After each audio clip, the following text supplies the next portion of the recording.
Our bodies have a biological system called homeostasis. It means that our body likes to keep internal physical and chemical conditions at a balanced level. Whenever an imbalance occurs, our body adapts to it. Let me give you an example. When it's cold outside, our body temperature falls. As a result, we start shivering to generate heat and warm the body. However, when it's hot outside, our body temperature rises, and we start sweating to lose some of that heat. Essentially, our body is looking to maintain temperature of around 37 degrees Celsius or 98 degrees Fahrenheit no matter what. But there is another way homeostasis manifests itself, and that is through tolerance. For example, someone who rarely drinks alcohol will get drunk really fast. But someone who drinks on a regular basis will have to drink more alcohol because their body has developed a tolerance to it.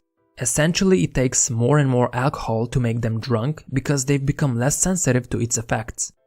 And it's not much different with dopamine. Your body tries to maintain homeostasis, so it downregulates your dopamine receptors. Essentially, your brain gets used to having high levels of dopamine, and those levels become your new normal. Thus, you develop a dopamine tolerance.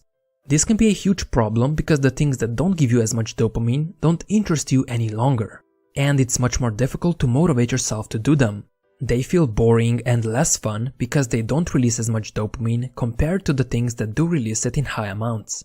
That's why people tend to prefer playing video games or browsing the internet compared to studying or working on their business. Video games make us feel good and comfortable as they release a lot of dopamine. Sadly, things like working hard or reading release it in lower amounts. This is one of the reasons why drug addicts who try to quit have a hard time adjusting to a normal life. Their dopamine tolerance gets so high that normal life isn't able to match it. They become like those rats from previous experiments who have no motivation to do anything if there's not enough dopamine release. And it's not just drug addicts. People who are addicted to video games, social media, or internet pornography experience the same thing. Once their dopamine tolerance gets too high, they simply aren't able to enjoy low dopamine behaviors. Which begs the question, is there anything that can be done to prevent this?